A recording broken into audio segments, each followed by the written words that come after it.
The two angels came to Sodom at evening. Lot sat in the gate of Sodom. Lot saw them and rose up to meet them. He bowed himself with his face to the earth, and he said, "See now, my lords, please turn aside into your servant's house. Stay all night, wash your feet, and you will rise up early and go on your way." They said, "No, but we will stay in the streets all night." He urged them greatly, and they came in with him and entered into his house. He made them a feast and baked unleavened bread, and they ate. But before they lay down, the men of the city, the men of Sodom, surrounded the house, both young and old, all the people from every quarter. They called to Lot and said to him, "Where are the men who came in to you this night? Bring them out to us, that we may have sex with them." Lot went out to them to the door and shut the door after him. He said, "Please, my brothers, don't act so wickedly. See now, I have 2 virgin daughters. Please let me bring them out to you, and do you to them as is good in your eyes. Only don't do anything to these men, because they have come under the shadow of my roof." They said, "Stand back."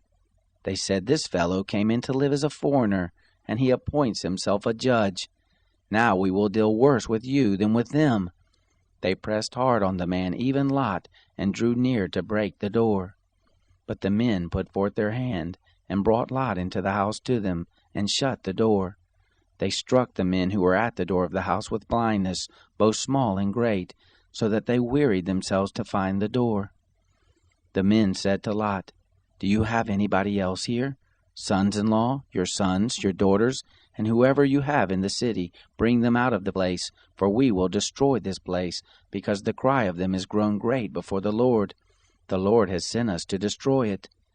Lot went out and spoke to his sons-in-law, who were pledged to marry his daughters, and said, "Get up, get out of this place, for the Lord will destroy the city."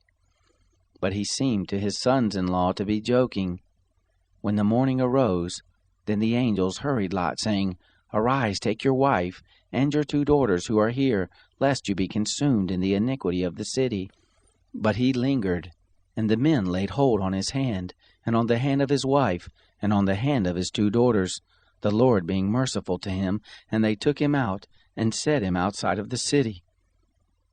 It came to pass, when they had taken them out, that he said, "Escape for your life. Don't look behind you, neither stay anywhere in the plain. Escape to the mountain, lest you be consumed." Lot said to them, "Oh, not so, my lord. See now, your servant has found favor in your sight, and you have magnified your loving kindness, which you have shown to me in saving my life. I can't escape to the mountain, lest evil overtake me and I die. See now, this city is near to flee to, and it is a little one. Oh, let me escape there. Isn't it a little one? And my soul will live." He said to him, "Behold, I have granted your request concerning this thing also, that I will not overthrow the city of which you have spoken. Hurry, escape there, for I can't do anything until you get there."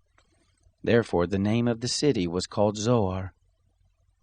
The sun was risen on the earth when Lot came to Zoar. Then the Lord rained on Sodom and on Gomorrah sulfur and fire from the Lord out of the sky. He overthrew those cities, all the plain, all the inhabitants of the cities, and that which grew on the ground. But his wife looked back from behind him, and she became a pillar of salt. Abraham got up early in the morning to the place where he had stood before the Lord. He looked toward Sodom and Gomorrah, and toward all the land of the plain, and looked, and saw that the smoke of the land went up as the smoke of a furnace. It happened, when God destroyed the cities of the plain, that God remembered Abraham, and sent Lot out of the midst of the overthrow, when he overthrew the cities in which Lot lived. Lot went up out of Zoar, and lived in the mountain, and his 2 daughters with him, for he was afraid to live in Zoar. He lived in a cave with his 2 daughters. The firstborn said to the younger, "Our father is old, and there is not a man in the earth to come into us after the manner of all the earth. Come, let's make our father drink wine, and we will lie with him, that we may preserve our father's seed." They made their father drink wine that night, and the firstborn went in and lay with her father. He didn't know when she lay down, nor when she arose. It came to pass on the next day that the firstborn said to the younger, "Behold, I lay last night with my father. Let us make him drink wine again tonight. You go in and lie with him, that we may preserve our father's seed. They made their father drink wine that night also. The younger arose and lay with him. He didn't know when she lay down, nor when she arose.